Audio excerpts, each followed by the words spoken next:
Alles klar. 3, 2, 1, go!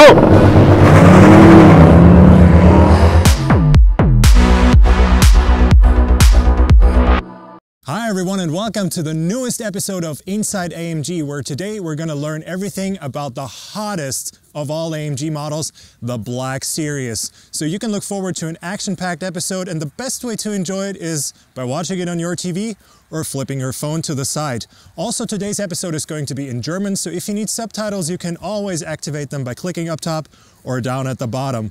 And of course, I'm not going to be alone in today's episode, so I'd say it's about time we jump right in and meet today's expert. Ralf, grüß dich. Hi, Felix. Hi. Grüß dich. Wie geht's dir? Danke, gut. Wie geht's dir? Mir geht's sehr gut, vor allem, wenn ich mir diese Reihe an Fahrzeugen so anschaue. Bei so einer Ahnengalerie, da kann es einem nur gut gehen. Also wirklich sehr, sehr beeindruckend. Wir haben ja die Fahrzeuge heute hier gemeinsam hergebracht. Aber ich würde sagen, wir starten einfach mal mit einer kleinen Vorstellung. Erzähl doch mal, was du machst bei AMG. Was ist dein Job? Ich bin Sammlungsleiter für unsere historische Sammlung. Ja, einen kleinen Teil sieht man ja hier, es gibt noch mehr. Bin jetzt im 34. Jahr bei der AMG. Spannend. Das kann ich mir vorstellen. 34 Jahre AMG, Ja. Ein sehr, sehr loyaler Mitarbeiter, aber ich kann mir vorstellen, das waren 34 wirklich coole Jahre. Trägst das Wappen mit Stolz auf der Brust. Ja. Ich meine, wenn man für solche Fahrzeuge hier verantwortlich ist, ist das kein Wunder. Wir haben hier 4 Black Series Modelle aufgereiht. Kannst du uns ein bisschen was erzählen zu Black Series generell? Woher kommt das? Warum gibt es diese Modelle überhaupt? Die sind entstanden, weil AMG irgendwann mal Mitte der 2000er gedacht hat, ja, wir müssen performanter werden. Es sollte am besten von jedem Modell irgendwo dann auch ein Top-Produkt geben, das einfach für die Rennstrecke auch entwickelt wird. Und Safety Car ist ein großes Thema gewesen damals auch. Und daraus entstanden dann Black Series Modelle. Wer aufmerksam Formel 1 guckt, erkennt die Fahrzeuge natürlich wieder, ne? Über die Jahre hinweg als Safety Cars eingesetzt. Rennsport als große Inspiration für diese Modelle. Rennsport ist natürlich tief verwurzelt in der Historie der AMG, haben wir schon öfters gehört. Hier steckt wesentlich mehr noch davon drin. Jetzt haben wir die hier so schön aufgereiht. Ich meine ja auch chronologisch, ne? Ja. Dann würde ich sagen, fangen wir doch mal mit dem ersten an. Hier steht der SLK, Ja. der erste Black Series. Genau. Ne? Was macht dieses Auto besonders? Der SLK, ja, der ist der Urvater der Black Series Modelle. Das ist schon mal was Besonderes. Das Fahrzeug wurde eigentlich entwickelt als Rennsportfahrzeug für den asiatischen Markt. Man hat 35 Autos gebaut, weil man gedacht hat, man kann eine Rennserie etablieren in Asien. Und da entstand dann dieses Straßenmodell, also im Prinzip von der Rennstrecke auf die Straße. Also wir können mal gerne ein bisschen näher rangehen. Da sieht man zum Beispiel jetzt das schwarze Carbondach. Und da sind wir schon beim Highlight eigentlich, weil das ist der Punkt, da kann man sagen, deswegen heißen die Black Series Modelle Black Series Modelle, weil aus diesem schwarzen Carbon dann dieser Name abgeleitet wurde. Ah, interessant. Und man sieht auch, ne, es ist kein Faltdach mehr. Genau. Hat man dann aus Gewichtsgründen und natürlich auch aus Sicherheitsgründen dann auch weggelassen und ein Carbondach verbaut. Gewichtseinsparung, ein ganz großes Thema bei allen Modellen. Man hat an dem Fahrzeug dann auch Schmiederäder verbaut, Carbon-Ablufteinlässe und Auslässe. Innenraum wurde Carbon verbaut, also Türverkleidungen aus Carbon im Prinzip, ja, und ja. Gewichtsoptimierung. Alles auf Leichtbau und Rennsport getrimmt. Man sieht einige Sichtcarbonteile. Wenn man jetzt aber mal so einen Schritt weiter geht, ne, also in der Historie hier zum CLK, ich muss sagen, mich hat dieses Auto total geprägt. Ich hatte den als Poster in meinem Zimmer hängen. Ja. Da ist schon noch mal eine Schippe draufgelegt, was diese Grundtugenden der Black Series Fahrzeuge angeht, oder? Ja, absolut. Also die Leistungsdaten, 507 PS, Leichtbau noch weiter optimiert, Carbon, man sieht, das Fahrzeug hier hat jetzt Aero-Paket verbaut. Das war diese Frontlippe zum Beispiel oder der Heckflügel, den du hinten siehst. Ja, das ist im Prinzip ein Doppelheckflügel. Und Schmiederäder natürlich auch wieder. Gewichtsoptimiert, Bremsanlagen darf man auch immer nie vergessen, Verbundbremsanlage. Auch alles aus dem Rennsport auf die Straße gebracht und natürlich auch erprobt in diesen, hat man ja anfangs erwähnt, aus diesen Safety-Car-Modellen, die ja auf den Rennstrecken unterwegs sind. Und Ja, Nordschleife natürlich. Ja, schon sehr beeindruckend. Ich muss sagen, je länger man sich das Fahrzeug anschaut, desto mehr gibt es eigentlich zum Verlieben. Dieser riesengroße Frontsplitter in Sichtcarbon, diese wahnsinnig breiten Kotflügel vorne. Und das ist auch schon wieder die perfekte Überleitung zum nächsten Modell, hier dem SL65 Black Series. Der ist, glaube ich, was den Auftritt angeht, ja kaum zu überbieten, was Muskulosität, Brachialität angeht. Hier sieht man es ganz deutlich. Man hat natürlich dann auch in das Fahrwerk deutlich eingegriffen, um noch performanter zu werden. Man hat die Spuren hier deutlich verbreitert, was am CLK ja auch schon passiert ist. Aber hier sieht man es natürlich ganz deutlich. Und man geht auch, also man sieht jetzt auch schon immer mehr diese Rennsportgene noch deutlicher im Sinne von hier Abluftöffnungen für die Kühlluft, die heiße Luft, die da wieder raus muss. Wir haben den ausfahrbaren Heckflügel an dem Fahrzeug dann auch schon. Die Bremsanlage nochmal weiterentwickelt. Schmiederäder ziehen sich immer durch, ja, weil das einfach das leichteste Material an der Felge ist, was auch noch Stabilität bietet. Und Carbon, Carbon, Carbon. Echter Wahnsinn. Ne? Schmiederäder, du hattest es angesprochen. AMG hat ja wirklich die Schmiedetechnologie perfektioniert, kann man sagen. Auch dazu gibt es natürlich ein Video. Ein Wahnsinnsfahrzeug, 12 Zylinder unter der Haube bei dem hier. Perfekt, Ne? ja. Über welche Leistungsdaten sprechen wir da? 670 PS. Aber was halt irgendwie noch beeindruckender ist die Newtonmeter. 1000 Newtonmeter Ja. Drehmoment, elektronisch abgeregelt. Also eigentlich 1200, ja, Ja. aber man konnte diese 1200 nicht auf den Antriebsstrang loslassen, weil man natürlich auch immer auf die Haltbarkeit Wert legt. Es ist schon ein wesentlicher Beitrag auch zum Ruf der Black Series Modelle durch dieses Fahrzeug. Ne? Mit Leistung, die eigentlich schon wieder begrenzt werden muss, weil sie zu hoch ist. Also diese Verrücktheit, die eigentlich auch in den Black Series Fahrzeugen drin steckt, die wird hier, glaube ich, verkörpert wie in kaum einem anderen. Ja. Trotzdem kann man noch mal eins draufsetzen, wenn wir jetzt zu dem Fahrzeug gehen, dem neuesten Black Series Modell, dem GT Black Series, der von allem noch mal mehr hat, aber da steckt schon wieder ein bisschen mehr Feinheit drin, ein bisschen mehr Skalpell und weniger Vorschlaghammer. Ja, absolut. Unser aktuelles Modell, ich glaube, wenn man ihn sieht, unschwer zu erkennen, da steckt GT3 drin und auch dran. Wir reden hier von 730 PS. Das ist deutlich mehr, wie der normale GT hat. Warum? Ja, man hat den Motor noch mal grundsätzlich überarbeitet. Ja. Man hat eine flache Kurbelwelle verbaut. Das ist so der Hauptpunkt, was an dem Motor passiert ist. Und da hat man nochmal deutlich Leistung rausgeholt. Und dann die aktive Aero.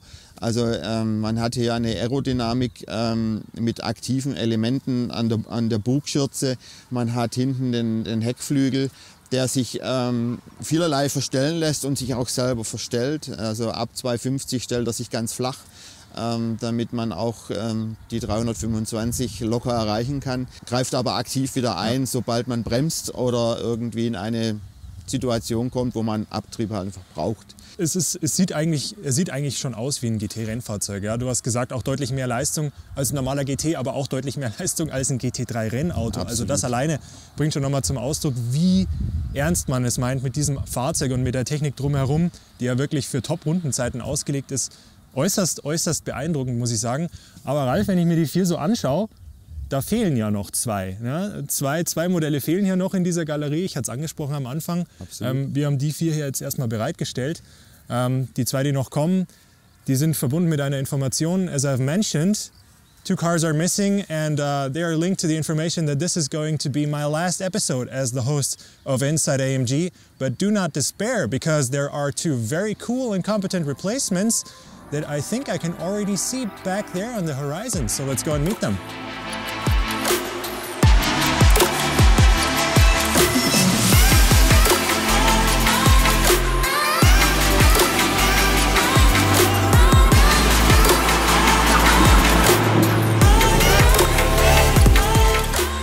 Hello, Katrin. Hello, Cornelius.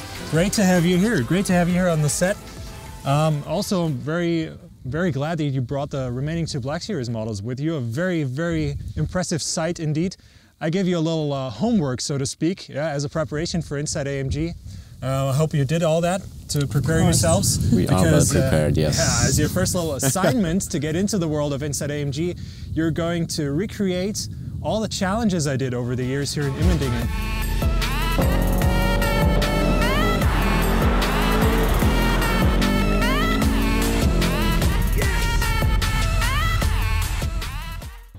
Genau, hier fangen wir an und dann schauen wir, wie viel Meter wir brauchen. Ja. Fangen wir an mit 100,0? Genau, 100. Alles klar, dann ab geht's.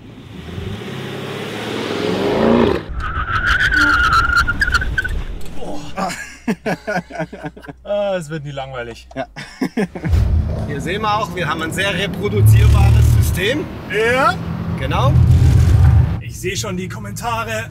Was ist mit Felix los? Eine Abkühlungsrunde braucht das Auto nicht nach meiner Runde. Ich wurde von einem Auto eingeschüchtert. Nicht von einem anderen Fahrer. Von einem AMG. Von einem AMG. So we're gonna have a drag race, a brake test, and you're gonna go on the handling parkour. And yeah, I think that's gonna be an action-packed day for the two of you as a first day of work. And all there is for me left to say is thank you so much for all the support over the past 4 years. Wish you great entertainment with all the upcoming episodes of Inside AMG. You are gonna assume your positions now with the cars, and I'm gonna take the CLK back to Affalterbach. So thank you and goodbye.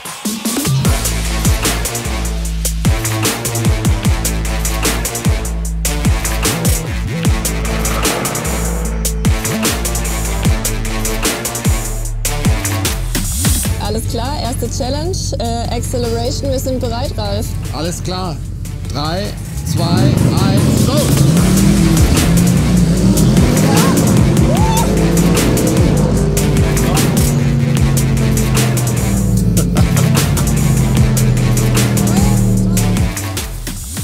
Guter Start, oder, Katrin? Wahnsinn, was bist du denn gefahren? 4,4 und du? 3,9. Am Anfang sind mir die Räder kurz ein bisschen durchgegangen, dann dachte ich, aber am Ende habe ich dich dann doch noch eingeholt. Knappe Geschichte, knappe Geschichte. Aber meiner ist halt auch ein bisschen leichter, ne, Ja, Ralf? ja, mega. Also Leichtbauweise, Aluminium, Transachsel, Leistung. Ja, du hast natürlich auch einen Nachteil in der Leistung. 517, 631. Ja. Und alles auf die Hinterachse. Felix hatte den Vorteil mit Allrad. Genau, ja. Genau. Schieben wir es mal darauf. Aber ich denke, es war schon mal ein guter Start. Ich denke, Felix ist trotzdem stolz auf uns und die nächste Challenge, da probieren wir es da halt nochmal. Genau. Diesmal bremsen von 100 auf 0, genau andersrum. Und machen wir direkt, oder? Let's go. Okay. Alles klar, Katrin. Challenge Nummer 2. 100 auf 0, bremsen so gut du kannst. Alf, wie schaut's bei dir aus? Können wir loslegen? Hier ist alles klar. Countdown.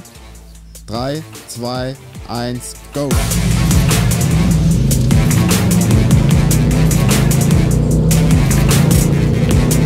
Go, go, go, go, go, go, go, go!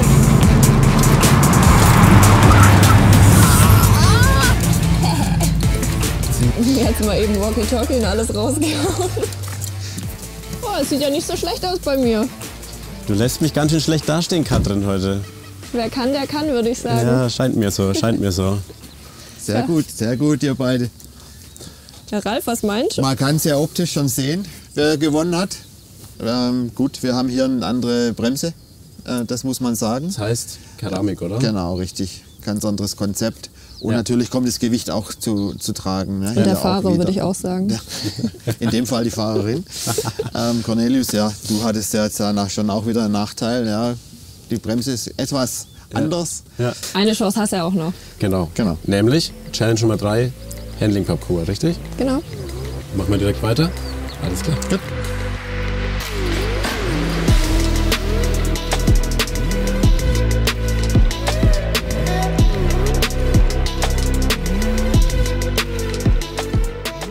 Let's go! Bist du bereit, Ralf? Vertraust mir. Also ich bin sehr bereit, ja, und ich bin sehr gespannt.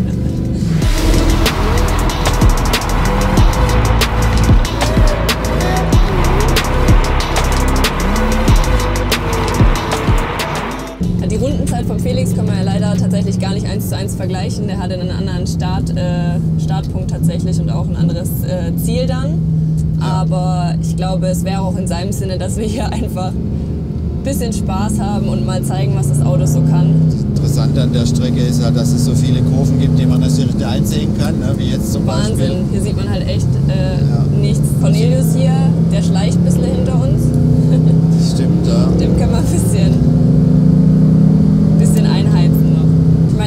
ersten beiden Challenges auch verloren. Also im besten Fall gibt er sich jetzt ein bisschen Mühe. Ich glaube, er wird trotzdem alles geben. Hoffentlich. Dafür hat er ja auch ein gutes Auto. Und Cornelius, wie schaut's aus bei dir hinten? Kannst du Schritt halten? Ja, ich bin dicht hinter euch. Hier läuft's einwandfrei. Danke für die Ideallinie. So Cornelius, jetzt runter von der Strecke. Alles klar, Ralf. Ich fahr ab und wünsche euch viel Spaß. Es fliegt ja fast über die Straße. Das ist so schnell. Also man merkt richtig, dass es so leicht ist. Also ich glaube 1550 Kilo hast du vorher gesagt. Genau, korrekt. Ich meine, ich habe irgendwie gelesen 2,45 Kilo pro PS. Das ist ja echt mal eine Ansage, ne? Genau, 631 PS. Das geht schon richtig vorwärts.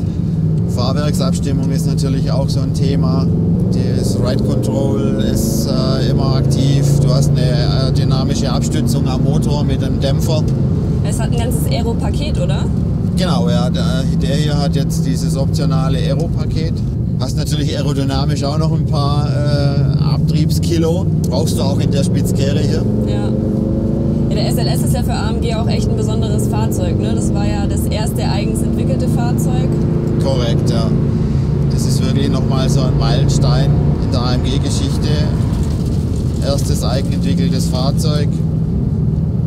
Und dann gleich so eine, ja, man kann ruhig auch sagen, Ikone. Ja. Es geht schon. Geht schon. Ja. Vom SLS GT3 damals abgeleitet. Motorsport für die Straße. War ja schon auch besonders an dieser Technologietransfer. Dafür steht AMG ja und stand ja auch schon immer. Aber damit war ja wirklich die Vorlage ein Rennfahrzeug. Ja, Katrin, war es so gut? Ja? Bist du Das erste zufrieden? Mal. Ich würde sagen, wir lassen jetzt Cornelius ran. Der soll sich auf jeden Fall auch noch beweisen. Ich bin mal gespannt. Das ist ja seine letzte Chance. Die ersten zwei habe ich ja gewonnen. Absolut, ja. Alles klar, Ralf. Also, letzte Challenge. Die ersten zwei sind ja nicht so gut für mich gelaufen. Jetzt starten wir durch mit dem C63 Black Series. Das ist, glaube ich, der stärkste C63 gewesen zu der damaligen Zeit, oder? Ja, absolut. Genau. 517 PS. 517 PS, das heißt auch da die Spitze eigentlich der Entwicklung von dieser Baureihe der C-Klasse. Genau. Ja. Ja. Wir haben hier dieses einstellbare Gewindefahrwerk. Gewindefahrwerk. Das heißt, man kann quasi wirklich nochmal eine Feineinstellung vornehmen, wenn man das dann will und kann. Genau, richtig, ja.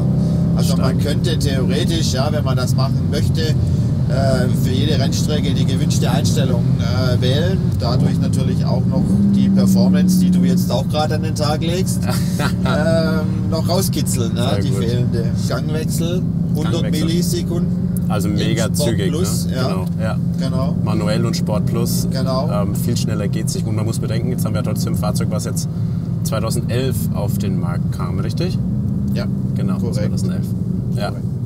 Also ist jetzt auch schon stolze 12 Jahre alt. her. Genau. Ja. Aber man merkt nichts davon. Es macht mega Spaß, mega emotional. Und natürlich fahre ich hier, wenn man hier einen richtigen Profi ranlassen würde, sähe das Ganze wahrscheinlich noch anders aus. Aber ich fühle mich schon richtig zu Hause. Und ich muss Ja, auch das- sagen, heute über den Tag, das Fahrzeug ist mir echt ans Herz gewachsen. Also das ist echt ein richtig cooles Auto. Man sieht es dir auch an. Sehr gut. Ja. Sehr gut. An dem Fahrzeug ist ja einiges gemacht, was Aerodynamik angeht. Die optionale Wahl dieses Track Package, Okay.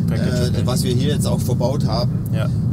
hilft natürlich auf der Rennstrecke unheimlich. Ja. Wir haben den feststehenden Heckflügel hinten. Ja, man sieht dann auch immer sehr präsent im Rückspiegel. Richtig cool. Genau. Auch Carbon natürlich, wieder Ja. Leichtbau. Ja gut, das Ja. zieht sich auch durch die ganzen Black Ja. Series. Ja. Und ja, der Frontsplitter ist natürlich auch hilfreich für den Abtrieb. Also da hast du jetzt hier im Prinzip das richtige Fahrzeug für diese Strecke. Ja. Es wurde immer noch eine Schippe draufgelegt für Ja. die Performance, Ja. vor allem auf der Rennstrecke. Ja. Du hast auch den Motorsport, ja, den muss man ja auch immer wieder reinnehmen, Ja. der ja da in der... Es ist schön, dass du mich aus dem Sprechen so rausbringst mit deiner Performance. Also Ja. es ist schon, du hast schon eine heiße, fährst schon auf einer heißen Rille hier. Jawohl.